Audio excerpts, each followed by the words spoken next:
আজ তো ধর্ষকের কোনো বিচার হচ্ছে না, ধর্ষণ হচ্ছে পাইকারি দরে, বিচার হচ্ছে না। আইন এমন ভাবে ঘোরানো পেঁচানো, ধর্ষকগুলি খালাস পেয়ে যাচ্ছে। আবার নতুন কিছু ধর্ষক তৈরি হয়েছে, ধর্ষণ করে মেয়েটাকে হত্যা করে।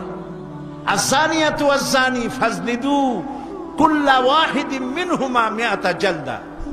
আল্লাহ তাআলা বলেছেন জিনাকারের শাস্তি হচ্ছে 100 দোররা মারা এবং প্রাণদণ্ড দেওয়া। জিনাকারের শাস্তি প্রাণদণ্ড দাও। জিনা করেছে প্রমাণিত হয়েছে, অবিবাহিতা যদি হয় দোররা মারো, আর যদি বিবাহিতা হয় পাথর মারিয়া উড়ায় দাও। আজ তো ধর্ষকের কোনো বিচার হচ্ছে না, ধর্ষণ হচ্ছে পাইকারি দরে, বিচার হচ্ছে না।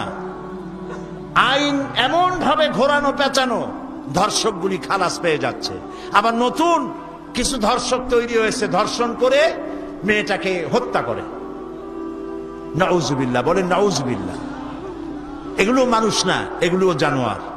মনে রেখো, তুমি যার মেয়ে, কারো মেয়ে অথবা কারো বোন অথবা কারো বউকে যদি এইভাবে বেইজ্জত করে থাকো, তোমার বউ, তোমার বোন, তোমার মেয়ে অক্ষত থাকবে না। এই ধরনের তাদের উপরও ধর্ষণ হবে। বলেন নাউজুবিল্লাহ, বলেন নাউজুবিল্লাহ।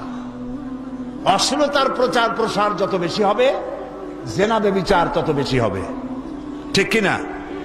তারপরে ডিশ এন্টিনার মাধ্যমে হাবিজাবি ছবি এগুলি দেখানো বন্ধ করতে হবে। বিবাহ সহজ করুন, অশ্লীলতা বন্ধ করুন, জেনা ব্যভিচার ধর্ষণ এমনি কমে যাবে। আলহামদুলিল্লাহ বলে।